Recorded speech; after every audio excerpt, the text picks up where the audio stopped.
What's going on, guys? And welcome back to another episode of the Dual Hemisphere Hangout. I am one of your hosts, Luke, and join with me every single week. I do have my lovely co-host, Jake. Jake, say hello to the people, my man. Hello, everyone. I'm looking forward to this episode.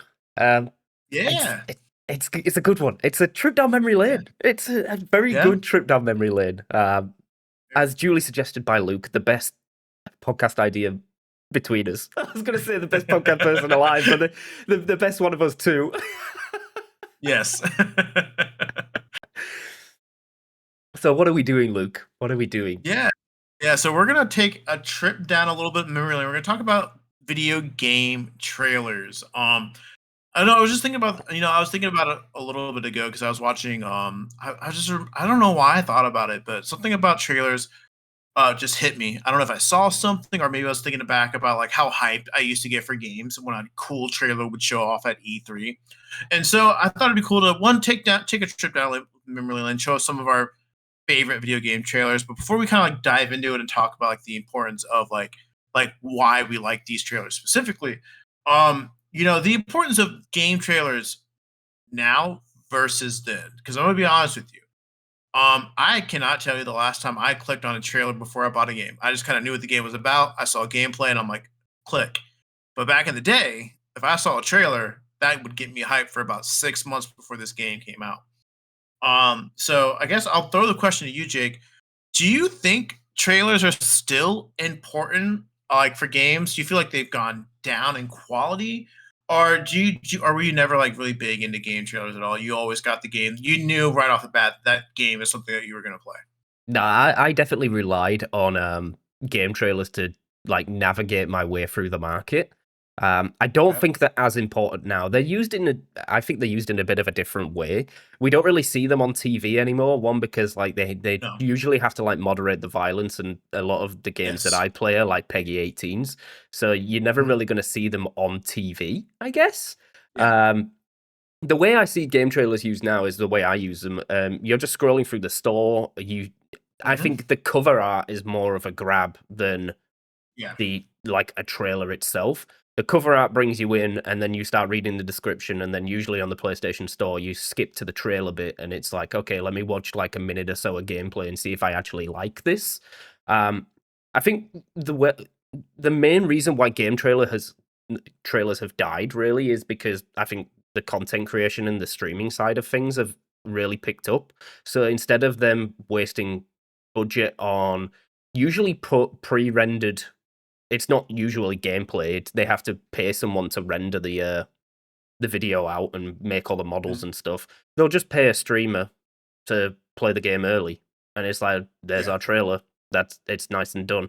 Saying that, I Hmm. do miss it. I do like. I Yeah. remember my childhood sitting in front of the TV. The adverts has come on, and usually it's like some toys for outside, but occasionally when it will crop up and you get the odd game or two come in, and I was like, Yeah. oh.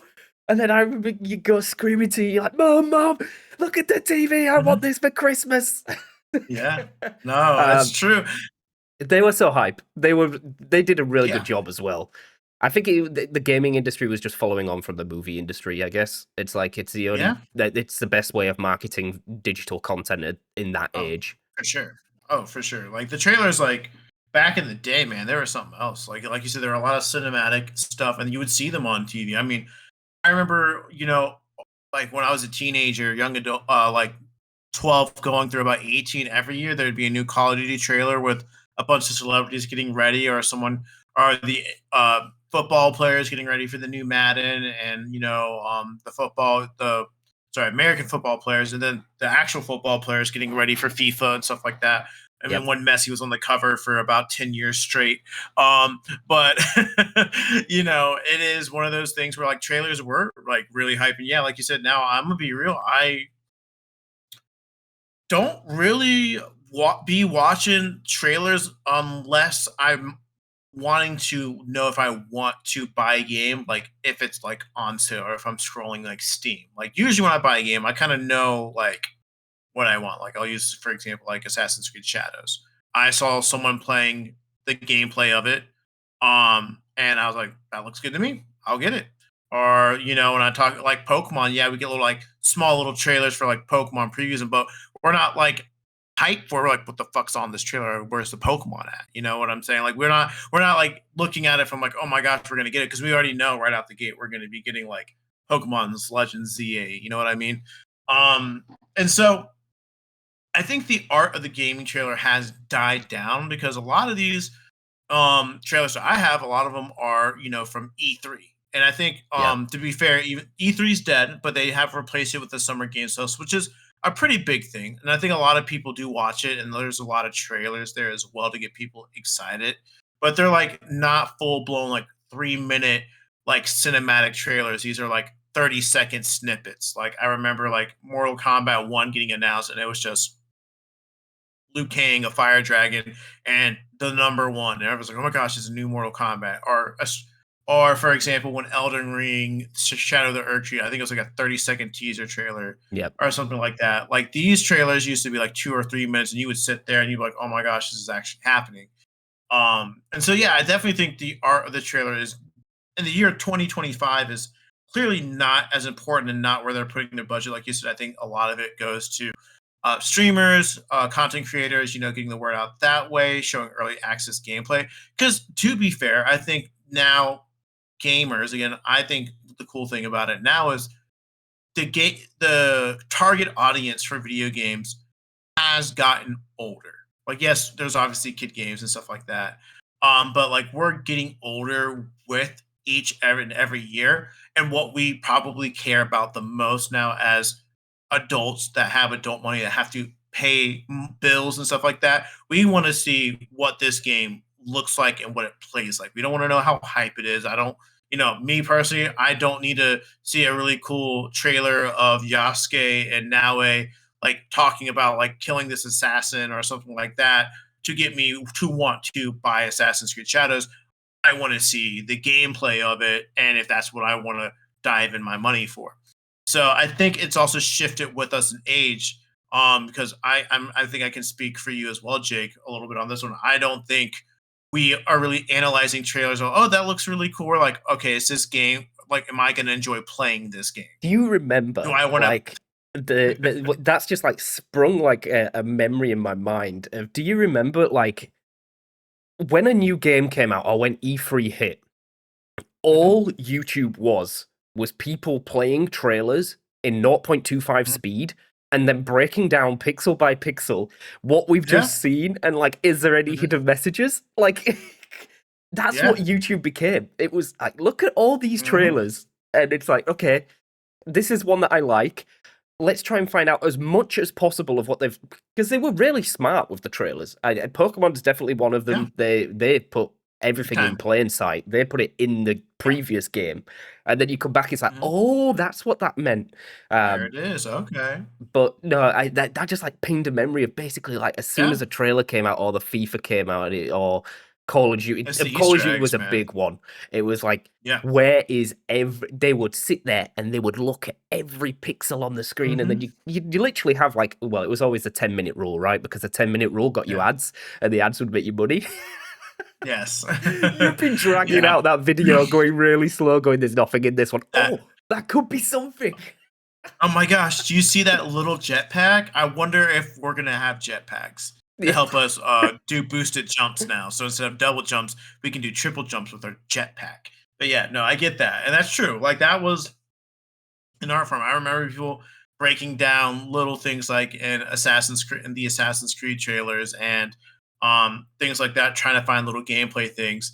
But for me, one thing I really enjoyed a lot as well is I always a lot of the trailers that decided to show, a lot of them have a little bit of a mixture of gameplay, but some of them are just cinematic stuff that just gets you hyped for Yep. the game. And that's where I think now, like as a kid or as a young adult who didn't have bills that needed to be paid, I enjoy that because that would convince me to get a game. Like that would like I when we talk about one of these trailers here, like the trailer itself is the reason why I got this game.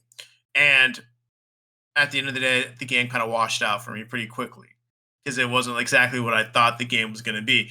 Um, But that being said, like nowadays, like I said, it's all about for me. It's the gameplay. Like don't give me a cinematic trailer. Just show me what it fucking looks like. Yep. You know, and that's I guess that's the way I look at it now as an adult, which is, I mean, I guess a fair way to look at it as anyone nowadays is because we care about the gameplay. But I do feel bad for, not feel bad. Feel bad is not the right word. I think it's a shame that the younger generation isn't going to have those hyped moments that we got like at E3 when they showed, for me, for like example, showed it's even one of the first trailers I have, the Final Fantasy VII remake that people have been clamoring for 15 years, and just the excitement behind that. Like that's kind of lost now, which is like a shame. But you know, hey, every year you get a remake, so who gives a fuck? I guess. Yeah, it's literally that don't even get started on it. Like that, we had that. We had the argument about The Last of Us, and then they brought out another one, and Luke lost his mind. I was so mad. I'm still mad about it, dude. 'Cause every time I turn my PlayStation on, like I'll like hit like right bumper to get to media, but I have to see the store. And the first thing I see is The Last of Us I don't even know what it is called because I got so mad. But whatever, The Last of Us remastered. You know, it's remastered like 3 times. Remastered Prime. Like it's like ridiculous at this point. Yeah, the I'm Amazon tired Prime of it. edition. I won't lie. I watched your update video, Jake, and you were talking about how we talked about how we are going to play The Last of Us. Honestly, like we're still going to play it out of spite, but I hope you know when we do sit down and play it, I'm going to bitch about it the entire time. 2 out of 10. Like, I hope this 10 out of 10 for 2 out of gameplay, 10. but -8 2 out of 10. for remaster. 2 out of 10 because the one version of it we can play is the remake, but not the remaster, but it's a remake of of the original, but on the PS5. But there's a PS4 remake, but we're on the PS5 remake. But the remaster is also, I don't know, man. Like that shit pisses me off. But before I go on a little spin about how I hate The Last of Us, I guess Jake and everyone today listening, and video watchers, we're going to be playing some trailers. We'll be talking over and talking about like our favorite parts and memories about these trailers. But honestly, guys, just kind of sit back, enjoy the trailers with us. You know, I think it's a lot of fun to take a trip down memory lane and really kind of go back to what I would say was the glory days of video game trailers. So Yep. Do you want to start us off, Luke? Like, I've got your list. Is there a specific one that yeah, you want me to play first? yeah. Honestly, I think it's the best one because it's my favorite trailer of all time. Even though we like to say things for last, but go ahead and click Assassin's Creed Revelations, the official E3 trailer. Cool. Let me get this booted up. My boy Ezio is like, it's Peggy so good, 18. guys, so good. I don't think I watched this. Yeah, no, it's hype, man. It really is hype. I'll just make sure that I'll be balancing audio for the first few videos, guys. I'll turn it down a little bit. Going into it, like again, this is very cinematic-esque. Like this isn't a cutscene or a trailer. This is just to get you hyped, you know. And so me seeing this as someone who absolutely loved Assassin's Creed 2 and Brotherhood, super excited that they're continuing the Ezio story. But I'm seeing my boy Ezio dead, and you're seeing him old. Like he's old now. So it's just really cool just to kind of see like the cinematic aspect of like this is Ezio's journey and trailer. And he's at this point, story-wise, he's trying to find the first temple of the first Assassin's Master, Altair. And yeah. And the music that goes along with it, man, is just like it's 10 out of 10. Good. It's so good. Yeah. I mean, and you're like, this is probably one of the best trailers I've ever seen. Like, compared to the ones that I've picked, this is insane. Yeah. He breaks the air. He goes for like, this is like, again, the hypeness of it, right? It's Ezio. He's old man Ezio. But you get to see that he's getting older now, the vulnerability of it. You're like, okay, he's, you know, at this point in the story, he's like 40 or 50 years old. And you're like, oh, he's still got it though. But then you start slowly seeing, oh, he is getting old and he's getting overtaken. And like, yeah, it's a cinematic of it. It's hype. The game does not look like it, by the way, guys. A fair wet of money on this. Like, oh, this, they did. Yeah. They did. This is like almost like for the listeners. This is almost like. Do you remember 300, the movie? Yeah. This is very like 300-esque. Yeah, and then seeing Altair in that shadow right there, like got me so hyped. I'm like, oh my gosh, we're getting Altair. He's chasing Altair. Because I didn't know they were in I didn't know they were in Masyaf yet. And then I saw Altair. I was like, oh, that's where he's at. He's here. And oof, this is my favorite part. The chills. I get goosebumps seeing this scene. Yeah, he looks to his right. He sees Altair, and he's like, all right. No one else sees it, but he sees it. You know, he's old, he's aged. He's one of the oldest assassins right now. And that scene, whew, Yeah, chills. it's oh god damn. Like, yeah, Mm-hmm. if there's anything that's gonna get you hyped for a game, it's Boom. this. Assassin's Creed Revelations. That's how you do Bro. a trailer. That's like that. Yeah. That is like easy top 5, I guess. Yeah. You just look at it, man. It's like that's exactly what it is. Like it's got a credit scene for the trailer, Yeah, but but it is, but, but like it's, once again, it's like one of those things where that as I think I think I was still in high school, so I was probably a senior in high school when this trailer came out, or a junior in high school when this trailer came out, man. And I was frothing at the mouth, man. I was like, I want this game now. Oh my gosh, I'm super excited. But that's what a trailer was, and people, and for someone who loved Assassin's Creed, even as someone who loves it to the day, that sticks out to me. That trailer came out damn near 15 years ago, or yeah, like 13 years ago, and and it's still one of those things for all we where know, probably set up the movies as well. Like, yeah, for it was a sure, for sure, litmus test for the movies, and it's like yeah. it works. Everyone liked the trailer, so let's just give them an hour and a half worth of trailer content. Exactly. I would have been with it, man. I will go into one of my big dogs straight away then, and I think Ooh, everyone okay. knows what this is. This is Call of Duty 4 Modern Warfare. This I remember Infinity seeing on Ward. TV. Like, this Okay. was I would never expect it was late night TV, but Uh-huh. this was my childhood game.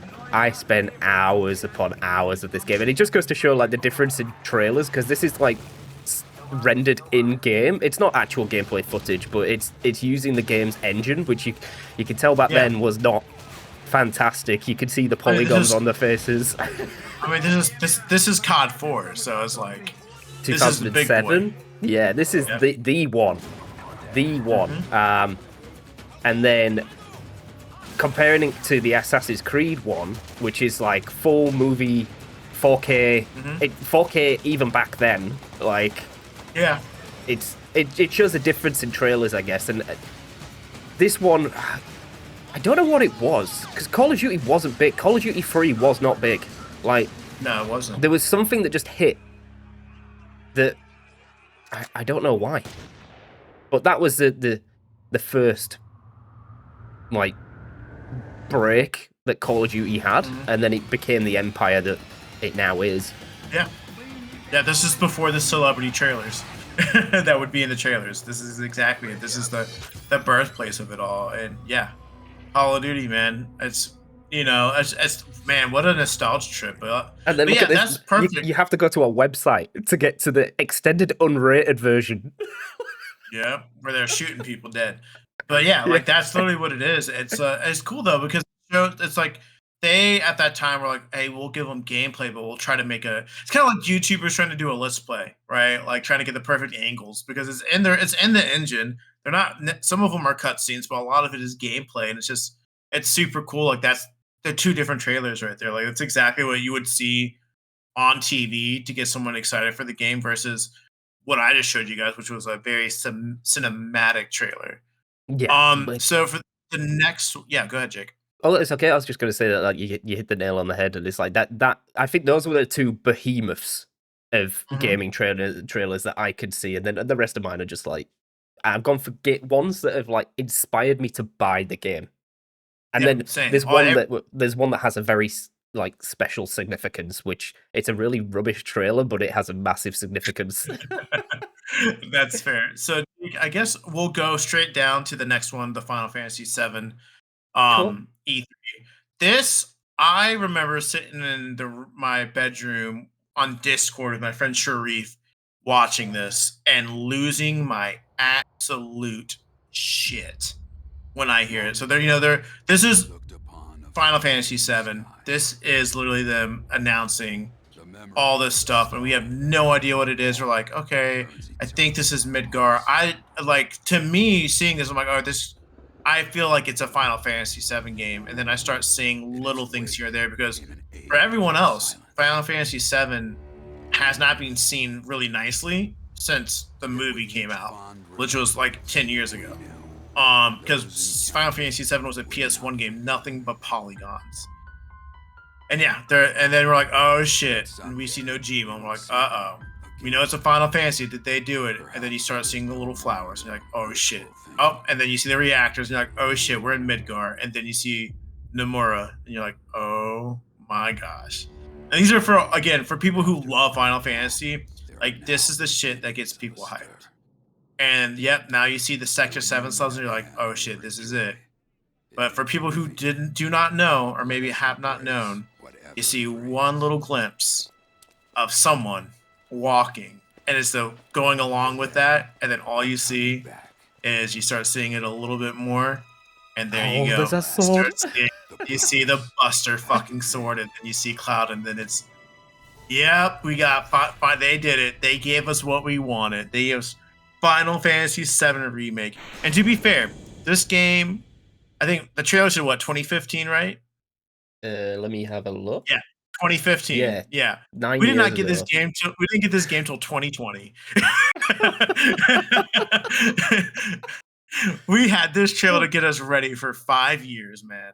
But yeah, like that's a perfect example of a great teaser trailer. Like again, no gameplay was shown, but it's just nothing but pure hype. Like for those who wanted it, right? And people that know what they're looking at as well. Like that's one for the fans. That's not to catch any eyes. It's solely there to just please people and then rage bait them for 5 years. Yeah, that's really what it was. It's like, hey, we're doing it. We don't know when it's coming out, but hey, you see Cloud, you see a sword, it's happening. But yeah, like I remember watching that, and me, like I'm watching it, and I'm like looking at, because I'm quiet the entire time, and I'm like looking at it, and I'm like seeing all the scenes. I'm like, I swear I've seen this. I'm like, and then I see then when the second I saw the slums, I'm like, oh my gosh, I know where we're at. We're in Midgar in the slums, and I'm talking to Sharif. I'm like, Sharif, I think they did it. I think they did it. I think they did it. And then you see the cutaway to the sword, and I just scream like, they fucking did it. And it's like, that's like, again, it's like those memories, man. Like, is the trailer great? I think it's a great, like, hype announcement trailer. But me, myself, like, it's just a memory right there. Like, it's instilled memory, which these trailers did for me. And again, it's like with the friends on E3, which, again, we don't really get that much of. So, I will, so this one is the one that I was alluding to earlier, like a couple of minutes ago. Okay. This is Resistance Free, and the reason this has not Resistance Free, this is Resistance Fall of Man, the first. Okay. This was the flagship release game for when the PS3 launched. Okay. So I remember my mum telling me that I got the news early because I imagine my mum had to go into the game store to buy the PlayStation, and she wasn't going to tell me that I was going to get it until she like knew that she had her hands on one. Yeah. So at this point, I know for Christmas I'm getting a PlayStation free, and then this trailer comes out, and this is the first game released, and I'm like, oh my god. Back in the day, these graphics were slapping. Absolutely slapping. You look at them now, and it's like, what am I looking at? Yeah, but back in the day, when we were dealing with polygons, yeah, that when Lara Croft was just a rectangle. It was a rectangle, some triangle movies. Yeah. But this is yeah, it's just all in game. You could tell they didn't have a big budget, and I think maybe Sony had kind of dropped them in it and said, like, right, you are flagship hardware presenters. Like, you're going first. I don't think they could afford anyone else to go first. Like, they weren't going to pay, like, Call of Duty. They weren't going to play Battlefield. They needed something to sell the console, and this definitely did. It was... Yeah. I really enjoyed the game. Like, so this is just an example of, like, there's no core memory driving this. There's no franchise. This is the beginning of the franchise. Like Yeah.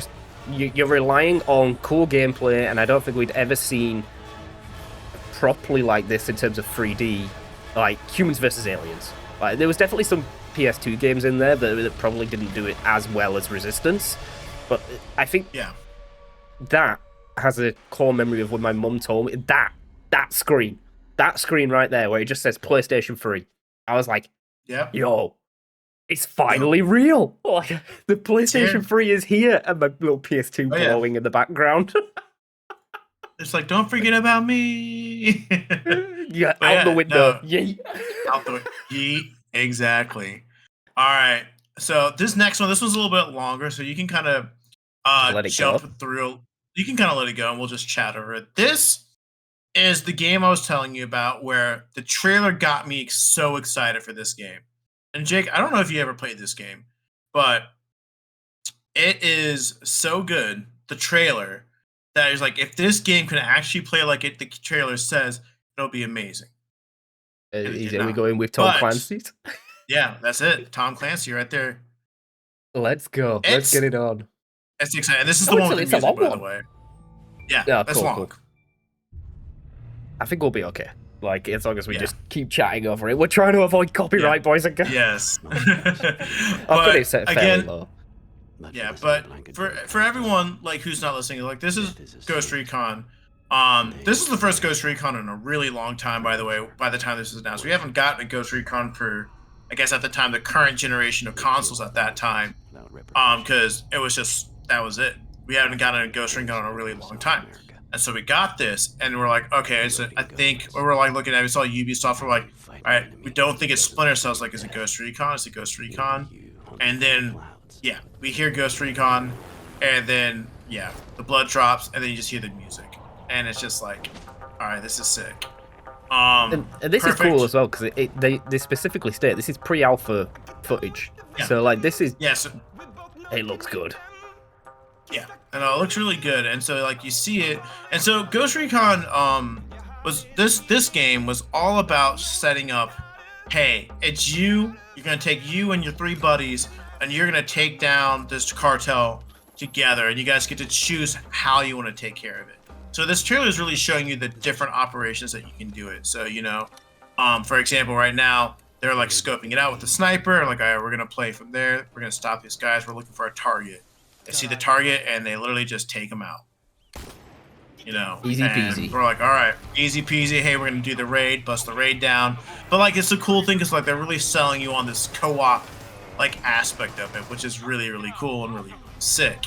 Again, pre-alpha footage, so we get a little bit of the gameplay, what it might look like. Obviously, they're only showing you the things that they want to show you because they want you to be excited for this game. But like, this is exactly how you market and sell a game, because this is amazing. And then so for this one, the next portion of it, I believe they're going in silent. So they're trying to be quick. 2 hostiles, I remember specifically, you get to call these out. We're gonna take them in silently, and the whole thing they're expressing is the freedom aspect of how you want to do this game. And so instead of actually killing them, they're like, all right, hey, we're gonna go ahead and grab them, snag them, blow the joint up, and rock and roll out of here. Again, they're showing us another way to take out this supposed mission that's in the game. Again, super cool, super excited. You know, I'm talking with my friends about, it's like, oh, awesome, we can go stealthy, we can just go ahead and go in a little bit loud, take out the captive. And then, as most people like to do, just go guns ablaze. Just going with a tank. Exactly. And then, again, it's like, it's really selling you on this freedom of how you want to take things out, which is really cool. That being said, spoiler alert, at least for me specifically, Wildlands had a lot of issues at launch. It was buggy as all hell. I mean, it's a Ubisoft game. Ubisoft is known for its bugs. There's lots of missions that we weren't able to complete. Again, the gameplay itself was fun, but they really sold you on the freedom of it, and there still was some freedom, but it wasn't like the be all end all. And this scene right here where they're like, hey, don't waste a bullet, I was like, oof, he's a dead man. So I'm thinking like, okay, we're gonna get like a cool cutscene where like if he survives, da-da-da. Again, they really try to sell you a lot on this game being so freedom of choice. Definitely did not have any real consequences like what we're seeing here. It was just more that freedom of choice, but it definitely got me and three of my friends to buy this game at launch, so we could do exactly what it is. We're talking about who was going to be who. I was like, all right, I'll be the guy with the beard because I mean, obviously, You um, have to be. you know, I have to be. We're talking about who's going to be what. Okay, that guy definitely looks like more of like the tank guy. Okay, who's going to be the stealth guy? Who's going to be our sniper? Like our buddy Hunter was always good with the sniper, so he was going to be the sniper guy.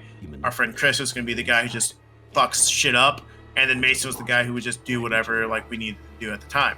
And yeah, it's a really cool, like, again, perfect example of a trailer that really convinces someone to want to buy. Again, massive open world. You're now seeing like the gameplay of it, so you're getting a good mixture of both worlds with the cinematic and the gameplay aspect of what you can expect here.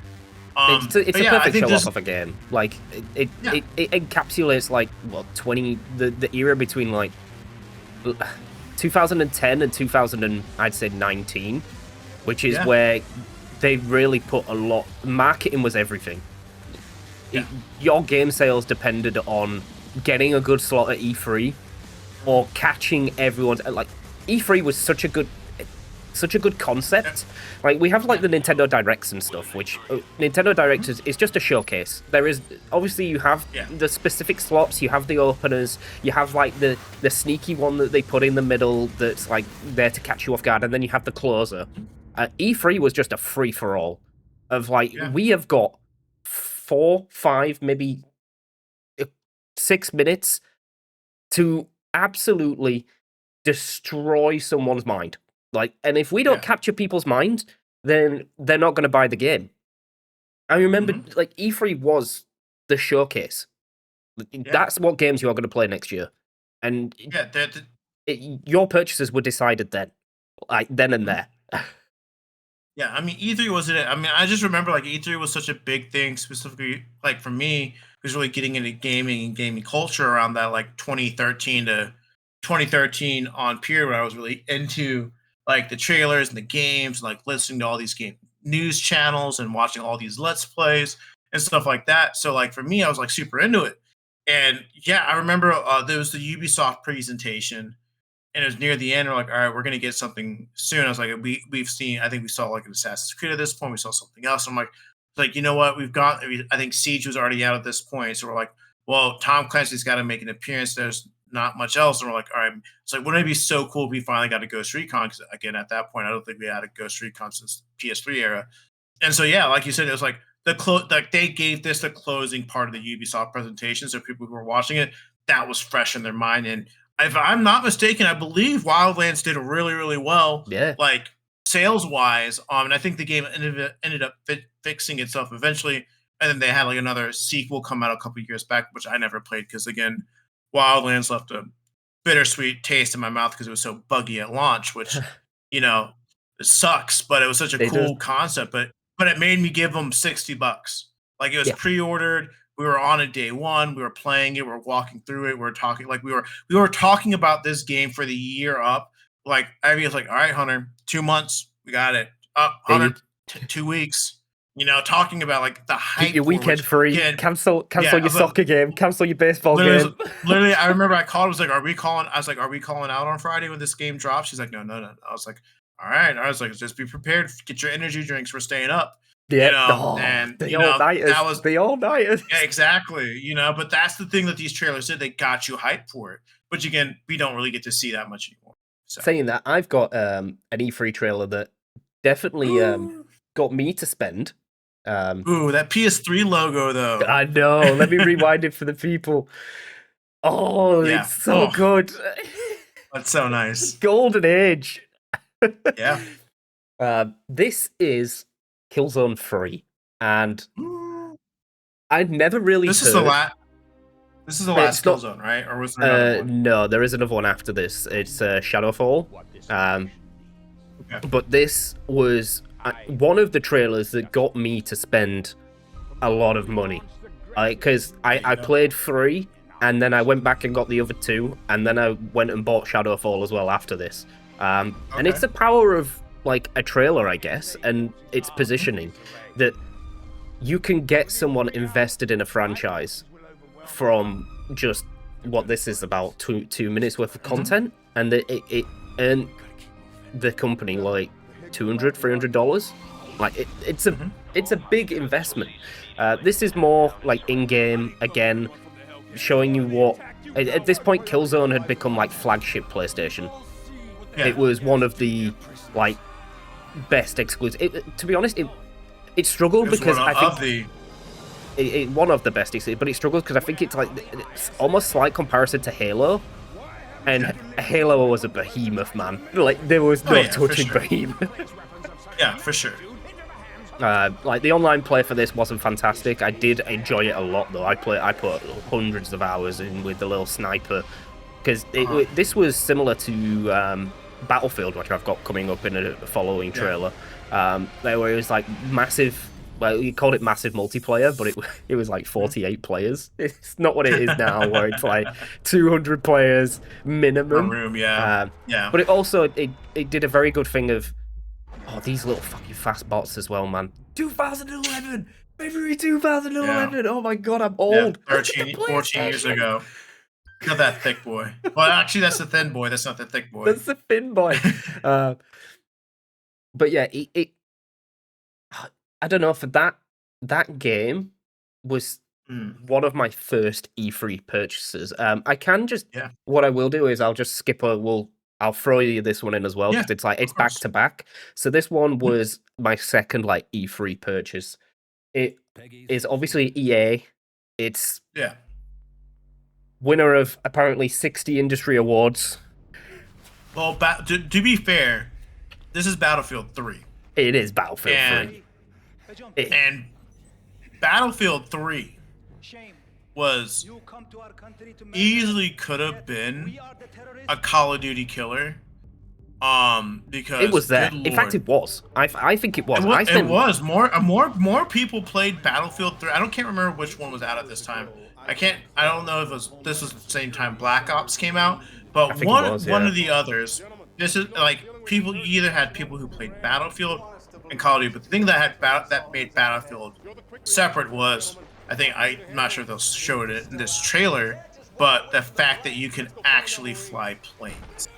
That It's was coming in the not end, yeah. It's because they had yeah. two trailers. They did this one, which is the cinematic campaign trailer. Here you go, where Mhm. you're getting in the fighter jet. Oh. Yeah.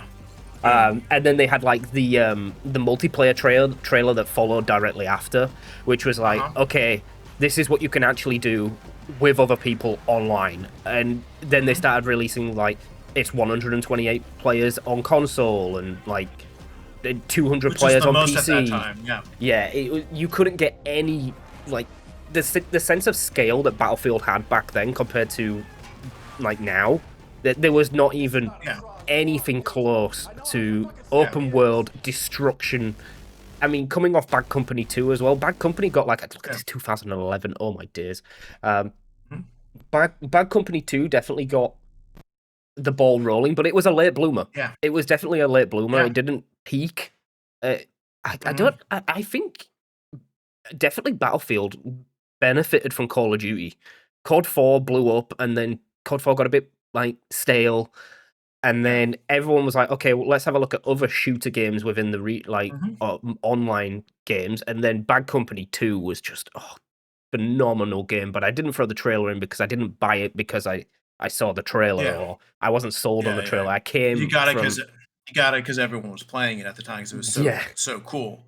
No, and that's the thing, like, speaking a little bit in, like, retrospective about Battlefield, like, yeah, Battlefield was EA's response to Call of Duty, and they put their fucking money into it. Like you said, I think most people would argue that Battlefield 3 is the best Battlefield we ever had, but people's favorite Battlefield is Bad Company 2 Oh, 100 because percent. it's so different. It's such a good alternative to Call of Duty because it doesn't. It's a your shooter, but it's again. This is the one, which is why I personally preferred Battlefield. Is because I can be a part of a team, and my main objective is not just to get kills, which I always felt Call of Duty was all about just team deathmatch or most kills. Battlefield, obviously you wanted to get the points, the tickets to get the most, but I got to play as an ammo guy, so I got to carry the ammo around, and I had a different loadout class, and I was able to contribute to my team's success and the overall success of like my team of 64 people at that time, or however many was each on each side. And that's why Battlefield for me was always my favorite of the shooter genres because I personally am not a shooter guy at all. But yeah, Battlefield 3 and like that, seeing that trailer again is just like nostalgic as all fuck, but it just goes to show they're like, hey, you like Call of Duty, we're different than Call of Duty. Yeah, And it Call of was it, Duty it was a had a focus on semi-realism. yeah. They would say it's still arcade. It definitely is still arcade because Oh of, yeah, for but sure. and then a massive emphasis on. I forget the engine that they used. Was it Unreal? I think it was Unreal, but like the destruction, No, it like it wasn't Unreal. It no, was I the can't. What? it was Frostbite, I think, right? Frostbite. Yeah. Yes. Oh, was that the developer? I don't know. But it was a massive focus on Something like destruction. that. Anything Yeah. can be destroyed, could be blown up. You're in a tank, you can run Mhm. through a building. Call of Duty didn't have Yeah. that. It was very linear. Like this is the map, Yeah. run and gun, 100% arcade. Um, Yeah. am I just following your list down, Luke? Actually, go ahead and go to the two. Since you did two, go ahead and do the two Smash Bros because they kind of go hand in hand with each other. Cool, cool. Yeah. Um, so this one again, you can actually skip around. We don't have to watch. I think was it say is this 3 minutes and okay, it's 3 3 minutes minutes and 32 20, seconds. 3 minutes 30. Okay. It's all For right. some reason, I thought it was like. For some reason, I thought it was like 9 minutes long. So this You know is the what Smash Nintendo are Bros. like. Yes. So this is the Smash. This is Smash Bros. Ultimate. People were really when the Switch came out, we assumed that we were just gonna get ports for of all the Wii U games. So we're like, all right, we're gonna get Smash at some point. So this is gonna be Smash 4 just on the Switch or whatever. And so we get to see all the characters, and we're like, all right, super cool. We're also getting excited because at this point we're under the impression that we're going to get the DLC characters that were in Smash 4, so that's always exciting. So people who are really excited about Cloud and Mewtwo coming back, people are really excited. So this is the part where people were really excited because they're like seeing all their favorites come back, and we're like, all right, cool, Smash 4 on the Switch. The Switch has got more units, so the online of it's going to be better. Just showing off all these characters, which is really awesome. And so everyone's getting hyped. I'm hyped. So yeah, it's super cool. But then you're like, wait, Ice Climbers are back? Interesting. Okay, Inkling, we knew Inkling was coming. Okay. And so like at this point we're like, all right, so we're getting some new characters here, which is nice. And so we're seeing all these characters. We're seeing that they brought back Zero Suit and everyone else, the Pokemon trainer is back as well. Just Charizard. The trainer though, not because in Smash 4 it just was originally just Charizard. And again, you're seeing the DLC characters from Smash 4 as well. And so yeah, we're getting really excited about everything. And then eventually, I'm just talking till we get to the point. We see Cloud. Everyone's the first hype trailer. Everyone was super excited for, and then the return of Solid Snake, and the tagline: "Everyone is here." Nice. And when that happened, everyone and their mother lost their shit because everyone was back, baby. All the Smash Bros. Characters. Because one thing that I will give Smash Bros. And I don't know how they pull it off, other than they have a fuck ton of money, Nintendo, but they literally brought back everyone, the licensings that they had to go through to get permission to do the things that they did. So it's just like super excited. And then for people who love Smash Bros, like myself and other people who enjoy the arcadey fun game, the fact that I think at this point there's well over 100 characters that we're seeing, or it feels like 100. It's just super excited, man. It's just Smash, man. Everyone was excited. But this is how you do a trailer. This is how you get people excited for a game that they've already played 100 different times, because it's just Ultimate. It's Smash 4. But this is how you sell copies of it. Like if you were like, I didn't enjoy Smash 4, but then you're like, wait, I get to play as everyone. Holy shit, Wolf is back. Oh my god. Like, that's exactly what it is, man. That's how you sell a game trailer. Like that's how you get. If you're gonna call it Ultimate, it's got to be Ultimate, right? It's got to be Ultimate. Exactly. Oh, so yeah, and then Yoshi or Luigi. I mean, I think this goes to show like the difference in ethos between like our big players that we've shown so far in terms of PlayStation and Xbox in comparison to what Nintendo were doing, which is like completely in their own realm of they don't need large cinematic. If I could just get this to work, can we go full screen? Thank you. they don't need large cinematic things. They can rely on the franchise that they've built, and it's. I mean, this is a little bit more cinematic. Yeah, I was gonna say This trailer. about cinematic. They are good. The thing is, Nintendo can rely on gameplay, but then they do the cinematic so cool. So this, while it's not technically a trailer for a game, it's a trailer for the last DLC character of Smash Bros. Which I think they do such a great job because this is like the ending of Smash. You know, like, all right, there's no more DLC coming out. You know, the game is done in development. You know, we're not getting any more Smash content. And it just goes to show, one, for me, like, again, this is how you get some people hyped, right? So Smash Bros did this thing way back when about what characters would you like to see as DLC, and people would throw in the names of who they wanted to see, and we got a lot of cool characters. You know, we got Steve from Minecraft. We got a couple more Fire Emblem characters, Pokemon characters. But one character that everyone asked for was this one specific character that we are going to see. And then you see the Keyblade, and you see Disney, and it's motherfucking Sora from Kingdom Hearts, which is the #1 most requested character that people requested. And the music that you hear playing in the background and how it's all bringing everyone back to life, which is kind of Sora's thing. Like, he is supposed to dispel the darkness of everything. And it's just like, for people who want, one, to see Sora in Smash, it's like the most exciting thing ever. You can literally search up Sora in Smash, like reactions, and you're gonna get thousands of reactions, and everyone's super hyped. But like, again, I think this goes to show, for me, the trailer doesn't just end at the end of the day when the game's been announced. You can still build hype for a game that you're doing DLC for. Which, again, people are just like, oh, here's our DLC. Like, if you want to sell someone on DLC, that's it. Sora is finally here. The last DLC character is Smash, right? And, like, bam. Like, again, cinematic is all fuck.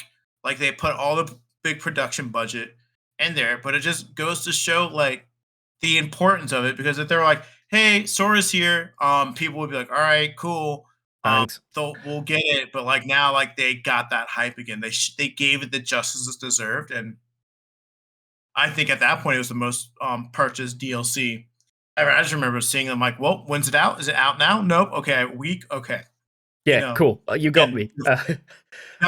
Take my money now. How much is it? $10? Thank God, because I'd be willing to spend $100. They should have just brought the new game out. It should have been a Sora edition, and then they charge you $60 for just the same game, but with another. I would have paid it. I would have paid it.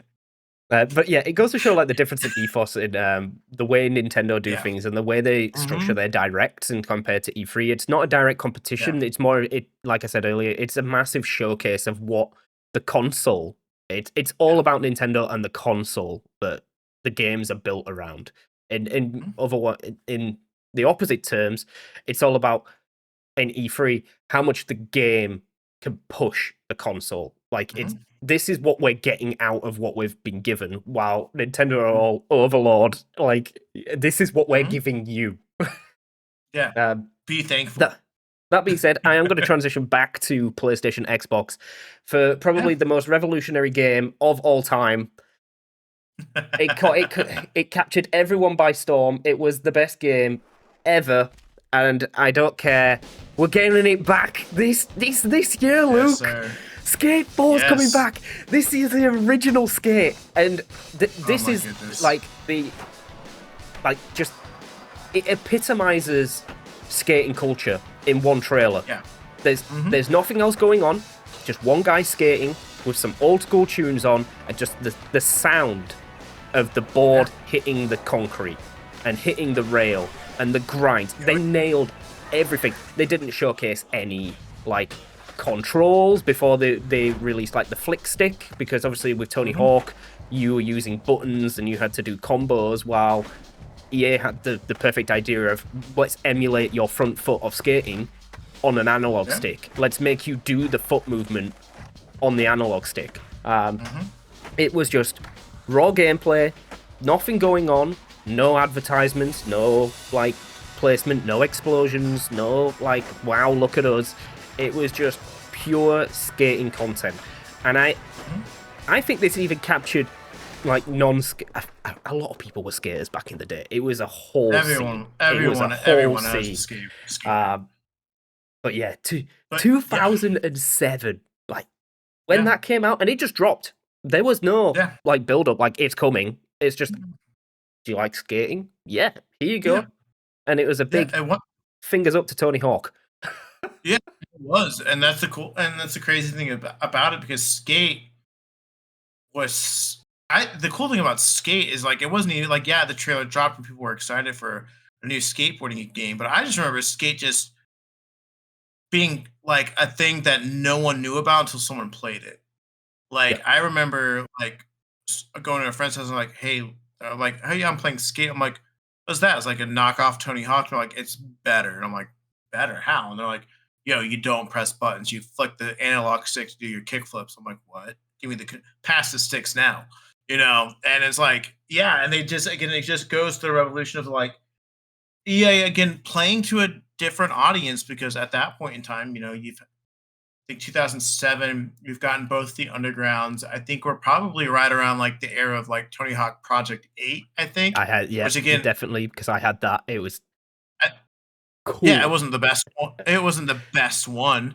But again, it goes back to like the cartoon. Like Tony Hawk was starting to go into the more shifting away from the. Again, it was always a little bit more arcadey, right? Like it Yeah. wasn't like, hey, the skill and the technique.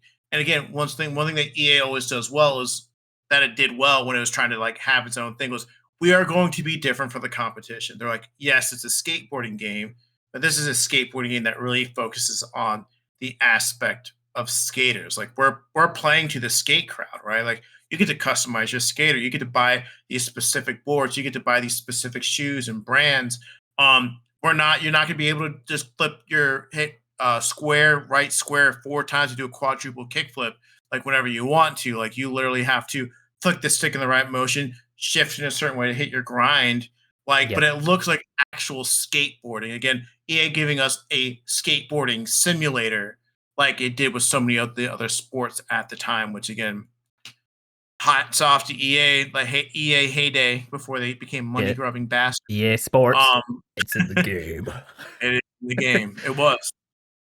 All right, Luke. So mine was hot off the press and quick. Have you got? Where do you want to go next on your list of Yeah, trailers? go ahead and you can click the Witcher 3 Wild Hunt Cool. cinematic trailer. Again, I'm a sucker for cinematic trailers because all these things do is they get me excited for something. I'm like, I don't even care what the gameplay looks like. I want to play whatever the fuck that is. Look And at that's how many exactly what awards they this thing won. Like when yeah. you open up your first opening scene in your Mhm. trailer, is just plastered with awards. Yeah. Mhm. Yeah, and so like again, for me, like watching this, when I saw the debut of it, again, I don't know what it is. Something about seeing blood is like, ooh, this is exciting. Yeah, But I'm seeing a common denominator here. Look. I like the violence. But like for me, like I have never played a Witcher game up to this point. Like there's been 2 previous Witcher games. I've heard of The Witcher. I heard that Witcher 2 was great. I heard Witcher 1 was like not the best because it's the first one, like most first games. But like again, this is one of the ones where like I've been like kind of on the fence. I'm like, is this a game series I would even like? And then I see a trailer like this where I'm like, okay, I'm getting a vibe to the world. It's kind of like a darker gothic kind of thing. Okay, I'm getting Salem witch trial vibes here. All right, like this is kind of interesting. I'm intrigued. And then obviously you know who the main character is just by like them cutting to him. Like, all right, what's this guy all about? He clearly is a guy who tries not to care, but he kind of can't as well.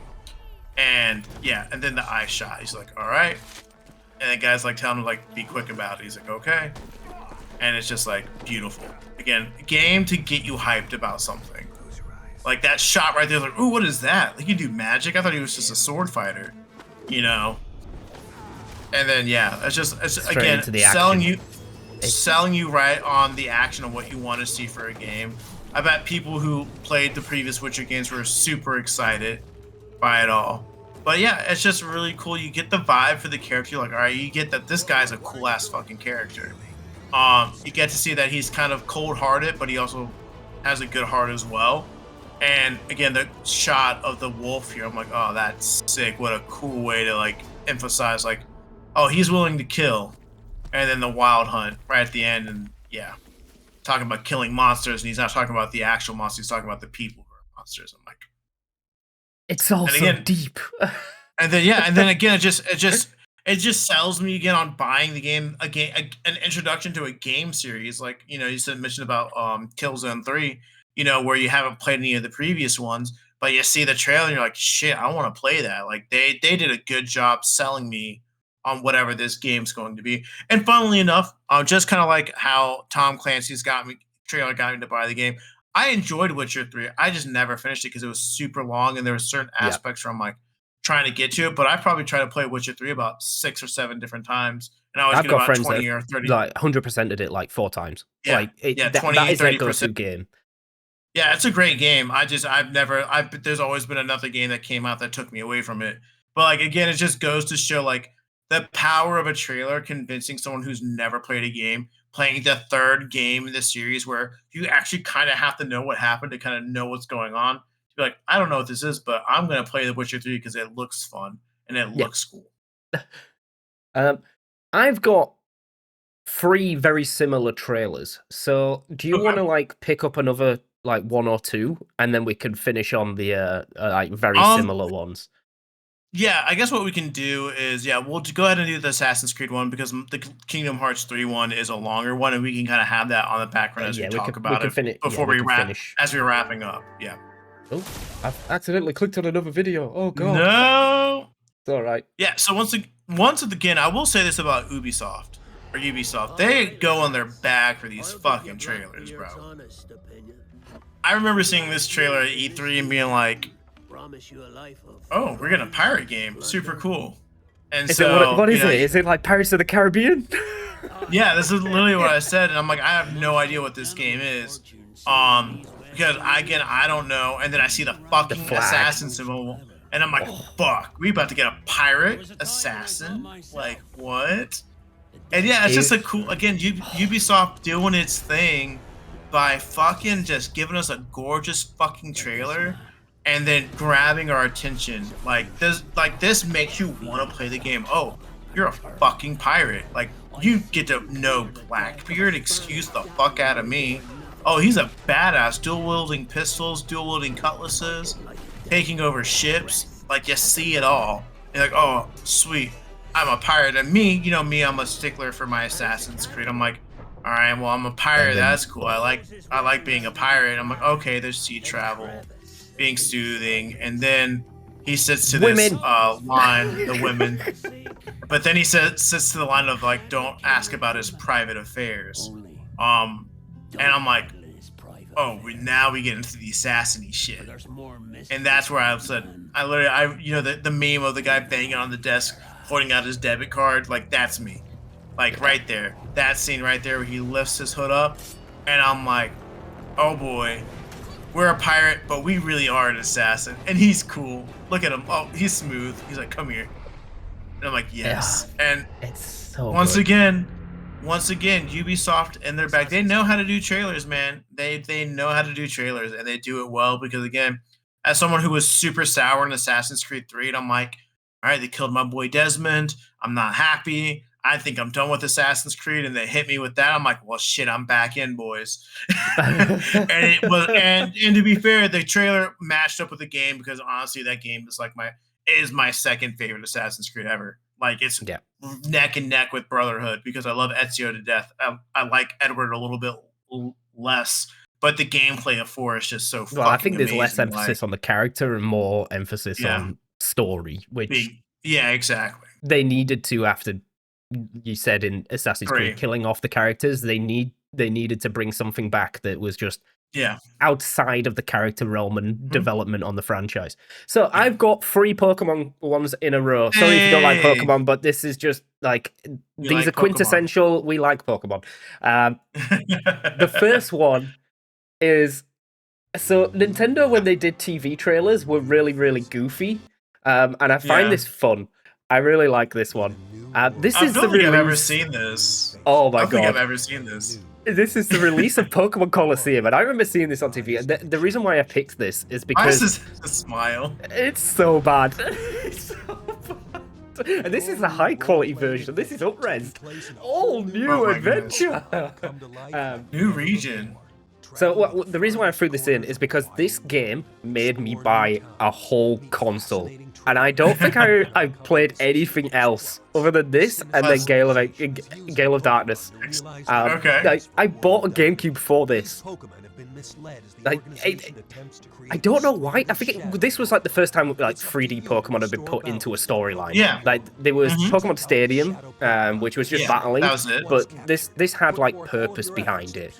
And then we were like, what, purifying shadow Pokemon? Like this doesn't follow anything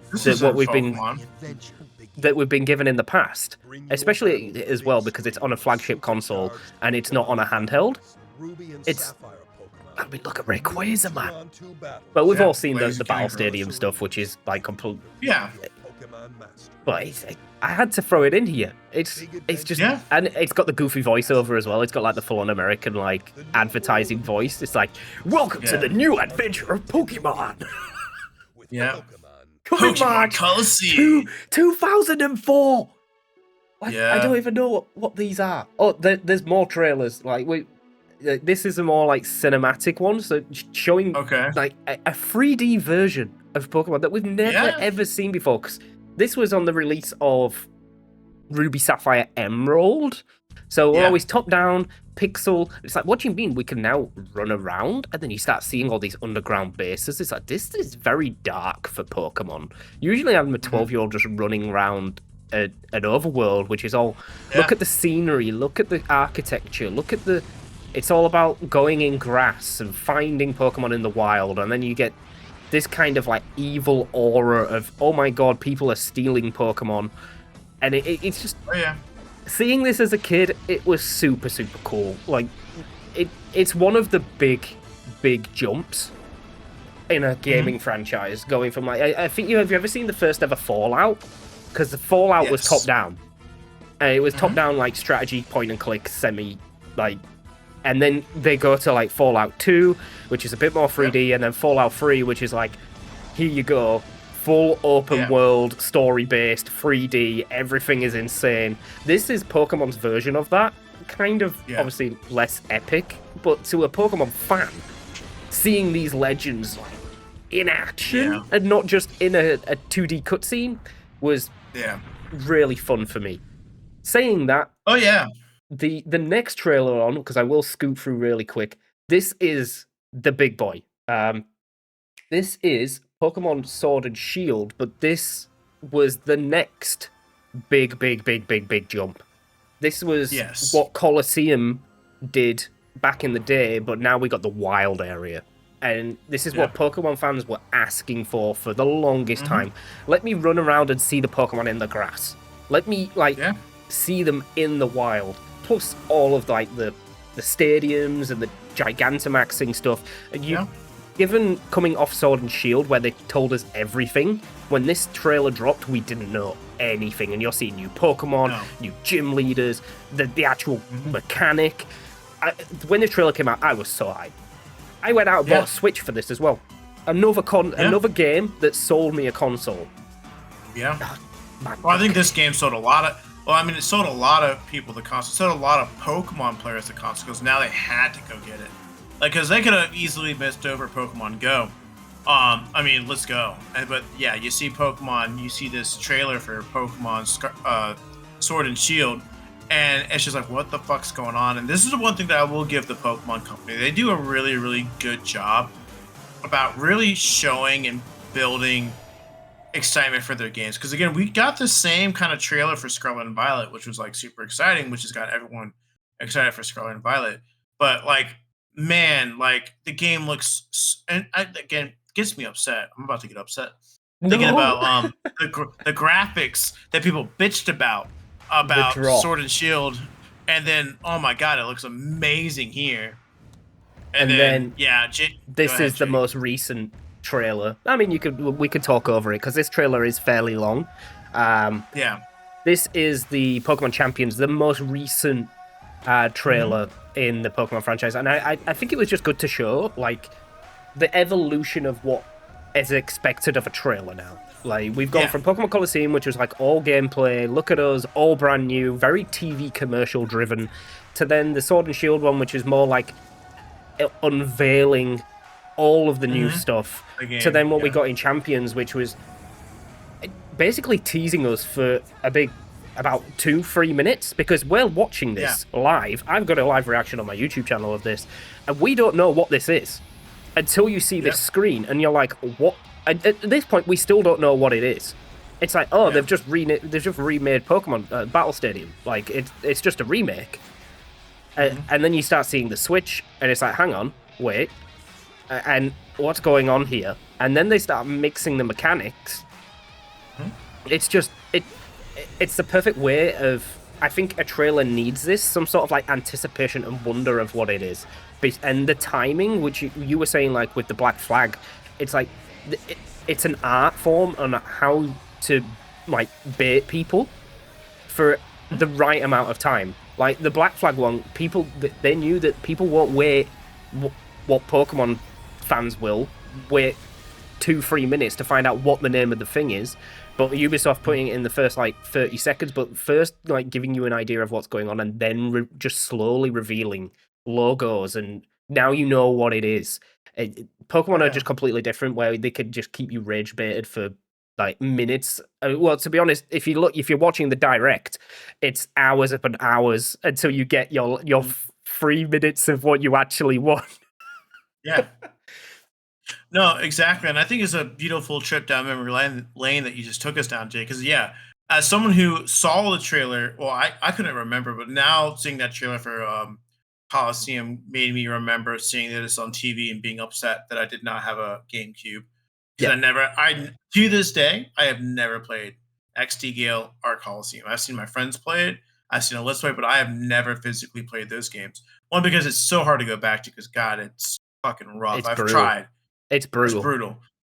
To going to see Sword and Shield again, the nostalgia of being like, I remember saying, it's like, I'm so glad I bought a Switch. This is exactly what I said. It's like, I'm so glad I bought a Switch early, because I got it now and I'm ready to rock and roll with it. Again, showing the perfect way of how you get build hype for a console. It's a console seller, like you said, Sword and Shield was.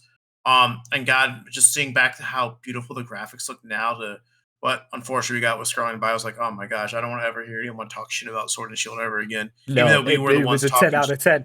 It was even a 10 though we out were of the 10, ones man. talking we were talking shit. We didn't know about it. We're sorry, Sword and Shield. So we've And got then, one more trailer. Sorry, I cut you off there, Luke. This is the Kingdom Hearts 3. Yeah. Go ahead and play it. So, this is a little bit of a long one, but this is again, Kingdom Hearts 3 came out after damn near over 11 years after the second game. It's so many little filler games, and this is again just this is the first time we're kind of seeing what the game, like the worlds we're seeing. Now we're seeing Elsa, which is super cool, and seeing Sora interact with everyone. And again, it's one of those things that where if you weren't already bought in to like Kingdom Hearts at all, like if you loved Kingdom Hearts, you're buying this game, whatever, they could literally just say, buy it now, and the people who play Kingdom Hearts are like, bet, you got us, right? But now they're really just showing us like, hey, this is what we're going to expect. So we're getting the cool new worlds. We're getting to see the Frozen, like a peek into the Frozen world, some of the combat, again, perfectly mixing in the gameplay side of things, which is super important that I really enjoy. Well, I do enjoy the cinematics, but seeing the gameplay, some of the new summons, you get to see the little Ratatouille world, which is a lot of fun. Now you're like, oh, cool, we're in Monsters Inc. That's sick. Oh, I believe this is Wreck-It Ralph you get as well. The Tangled world, like some of the amazing newer movies that came out, that people were like, oh man, this would be so cool if this was the Kingdom Hearts world. I doubt we'll ever get it, and we're getting it. Return of the Gummy Ship, which is always big. Everyone loved the Gummy Ship battle mechanics. And then giving us the lore stuff, sides of things, which is super cool. Again, building a perfect hype around a game that people have been clamoring for years and years. And you see the big man Mickey, and you get to see Riku, and you get to see a lot of the payoff. You really can tell, like, okay, Kingdom Hearts 3, even though there's a fourth one that's coming at some point, you can tell this is the climax of what we've been building up towards for, this trilogy. You get to see the desperation. Again, music plays such a big part in a lot of these trailers, and they're perfectly hitting in on the music sets of things right now. And yeah, man, like it's just like, again, for someone who loves Kingdom Hearts and was waiting for years and years and years, I'm like super excited for it.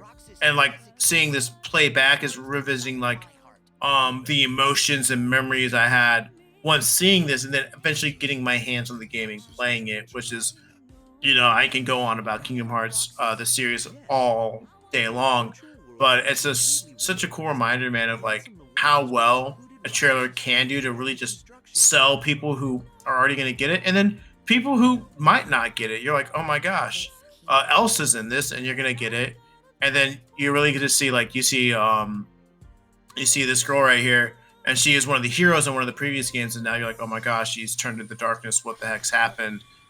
For people who play, like, again, they have all these cool nuggets in here, which I think is lost in a lot of gameplay trailers. Because what this does is it not only builds excitement for a new player base, hey, you go play in Elsa's world and the Tangled world, but it also has those nuggets for people like myself and like Nick, who love Kingdom Hearts, seeing the little lore sides of things, seeing characters that someone who's never played Kingdom Hearts before might not know who the fuck that is, but we're like, holy shit, it's her. What Yep. happened? And they're like, oh, that's cool. And so, again, it's just one of those things that I think, yeah. So these It's gameplay trailers, they man, it's just there's a lot great. of weight on that trailer as well because Yeah. it it takes some balls to put everyone's favorite Disney characters and all their favorite movies and all their favorite stories Hmm. into one game.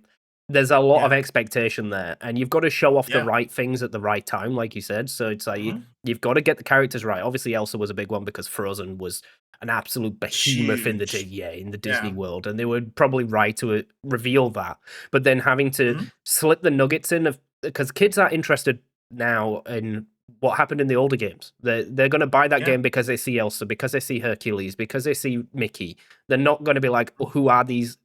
Like, if anything, it's going to be a bit jarring to see other Yeah. characters in with their movie stars, like their Hmm. cartoon movie stars. And I think they did a perfect job of balancing that, where Yeah. the older fans get what they want, but also the newer the newer target audience will see exactly what the game is about. Yeah. It's I've really enjoyed this. These Yeah. trailers have been like it's a like It's been and a what's it's good been a is trip down memory we're all lane. different. We're all different. Yeah. I must admit, your trailers were leaning very much on like the hyper cinematic side and Yes. the storytelling aspect. Well, half of Hmm. mine are just like all gameplay trailers of like Yeah. the old Well, engine, which is really good to see. exactly. No, it's super cool because, yeah, I liked seeing yours and mine are so different because it shows kind of like exactly what, back then what we were looking for in like a trailer. Like you were like, hey, like seeing the gameplay is enough for me. Where for me, like some of my most hype memories are from the cinematics of like, this is what gets you excited to play a game that you've never played before, right? Like I knew I was getting Assassin's Creed Revelations like before the trailer was even coming out. Like I knew I was getting that game because it's fucking Assassin's Creed. It's Ezio. I'm getting it regardless. But like again, the hype. Like this is what's gonna hold me over till this game comes out 6 months from now. This Yeah, trailer. Thinking about this trailer. Talking about Final Fantasy, getting the teaser, the excitement. Like, hey, this is coming. Like you don't even need to do anything super simplistic other than have a guy talking and then showing Cloud and this Buster sword for 10 seconds for someone to be excited for a game for 5 motherfucking years, yeah, right? Like, the Tom Clancy game, like, again, showing that perfect blend of cinematic and gameplay that for someone who was at that point getting a little bit older, like myself, I was like 21, 22 when those games were coming out, like getting me excited because I'm like, okay, I'm still getting the hypeness that I really enjoyed when I was, 17, 18, but now I'm getting the gameplay, which is again, I'm starting to have more responsibility. So I'm like, I want to see what the gameplay looks like. yeah, Cool, I'm down. Then going back to games like The Witcher, where like I've never played a Witcher game, but just seeing that cinematic gave me enough to know what this game's about. It's about a morally great character that's trying to do right in a darker setting. Smash Bros. Just doing Nintendo things, showing exactly what it needs to do, just showing absolute gameplay and characters for Smash, and then giving us a cinematic trailer for a payoff that we've been waiting over 7 years since they announced the DLC character list. To Black Flag a game for someone who was pissed off at Assassin's Creed 2, wrapping them back in by giving them exactly what you need to do. And then obviously, going back with, Kingdom Hearts 3, someone who's waited super long for a game to come out to finally see the payoff where you get to see the worlds. Okay, I know what I'm exploring, to now seeing, the little nuggets that we talked about for veteran players who've been waiting for so long, to also see people like my friend Anna at the time, who never has played a single game of Kingdom Hearts, but saw you get to play in Elsa's world and she bought the game. And Yeah, I'm me over here disappointed because I'm like, you gotta play the other two. Like, you're gonna be so confused. It's like, I'm just happy that I'm dancing with Aurora and skating on ice with Elsa. I'm like, fair enough, I fair enough. guess, to You each do you, their boo. own. But like, it's just those. It's like that. That's the cool thing about trailers. And again, it kind of goes back to circling all this background at the beginning. You I'm sad don't, it's gone.